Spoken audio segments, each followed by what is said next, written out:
250 years ago, 56 men in Philadelphia signed their names to one of the most radical sentences ever written, that governments derive their just powers from the consent of the governed.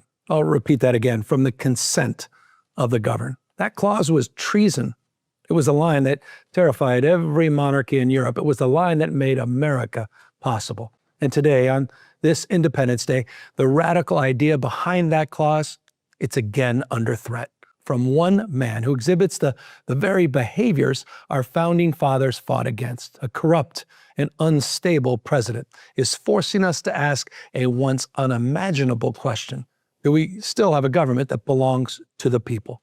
Strip it all down, and what separates a democracy from a monarchy, from a dictatorship, is the fundamental right to vote. Lose that, and you lose everything. Which is why on America's 250th birthday, we need a declaration of election independence. Freedom from election manipulators and deniers. Freedom from the militarization of Election Day. Freedom from the fear of imprisonment if you don't go along with Trump's schemes. In a few months, the American people will go to the polls. And Donald Trump, he knows exactly what's coming. He knows that Congress, accountable to the people, will put an end to the lies, to the corruption, to the sale of this government to the highest bidder. And because he knows that, he's afraid for himself. He doesn't care about you. He doesn't care about America. He hardly cares about his own political party. A man like Trump does not lose gracefully. He grabs every lever of power within reach. He cheats, he lies, he steals to hold on. And we don't have to guess whether he'll try it again.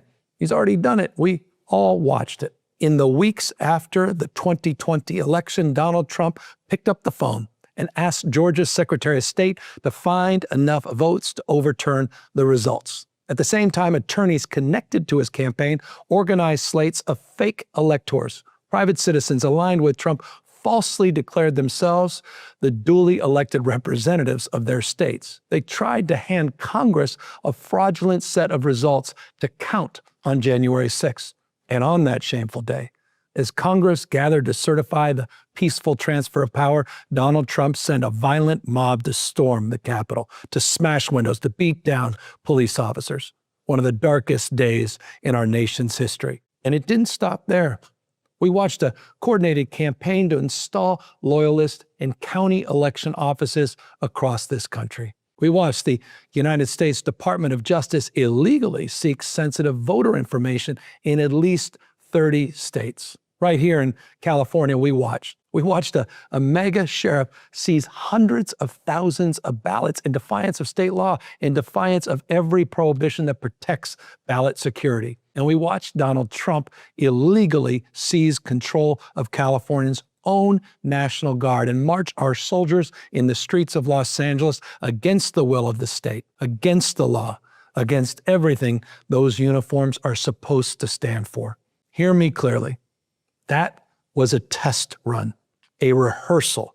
He's measuring how far he can go and who would dare stop him. Certainly not our Supreme Court, not with the evisceration of the Voting Rights Act, the outright hostility to equal representation, particularly for Black Americans, the slicing and dicing of our congressional districts. There's no warning loud enough, no alarm sharp enough to match what is happening in this country right now. But we are not powerless.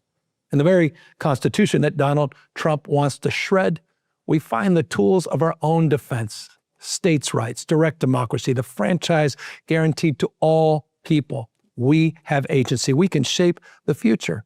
We need to stand up and stand firm. I'm proud of my home state of California because just last November, we did just that. We fought back and we won. The voters here stood up to Trump by drawing new congressional maps, a direct response to his attempt to rig the election before even one vote was cast. We stood up to Trump's twisted logic that an election somehow is legitimate only when he wins it. Let me speak directly to anyone considering helping President Trump interfere with our election or our count. If you violate California's laws, if you interfere with our voters, tamper with our ballots, or meddle in our election, you will be prosecuted. Doesn't matter who gave the order. In this state, our vote, It's sacred. Our polling places will be free of intimidation. Our counting will be open, honest, and complete. And Californians will use every power, every lawyer, every law, every ounce of will to defend our democracy against any illegal order this president dares to issue. That's why I'm moving forward with new legislation that would make it a felony to seize ballots before the vote has been certified by state and county officials. We will not be his victims. We will be the wall he cannot get past. Because we believe that once an election is decided, the winner governs for everyone. That's the architecture of American liberty. Donald Trump, he doesn't believe in that architecture. He works for one man. What more evidence do you need? That one man has added more than $4 billion to his personal fortune while sitting in what is supposed to be a public trust. He told you that he was going to drain the swamp. He didn't drain the swamp. He gave it a presidential suite with gold leaf. This is a corruption story. This is a heist. This is corruption with a flag pen. This is one man trying to do to our American self-government what no king and no foreign power has ever managed to do. And the question on this anniversary is whether we will let him. What is happening with Donald Trump? It is unprecedented, but this is not the first time our country has been tested this way. Women marched by the thousands and chained themselves to fences for the right to vote, a right secured only 106 years ago. Americans marched, sat at lunch counters, walked through schoolhouse doors, faced lynchings and beatings, fighting for equal citizenship and the right of Black Americans to vote without interference and without intimidation. Every single time, every time, this country's answer has been the same. We expand the promise. We do not abandon it. 250 years ago, there was a group of farmers, printers, of shopkeepers. They looked at the most powerful empire on earth and refused to kneel. They faced certain death if they failed. But what they did was an idea. That's what they had. Ordinary people with an idea that believed that they were fit to govern themselves. That's the miracle of America. At times in our history, we may have been wrong. Sometimes we've been cruel, and we've fallen short of our own words, but we have never stopped reaching for that idea. Every generation, that promise is carried down the road. Seneca carried it. Selma carried it. And now it's in our hands. That's the spirit that lives in every American who still believes their voice counts, who acts like it. Our freedom is guarded by you. When you show up, when you vote, when you participate, when you rise up and you refuse generation after generation to let go of the wheel. So let's keep our democracy. Let's prove one more time that this is a government of the people. Happy Independence Day. Now let's go.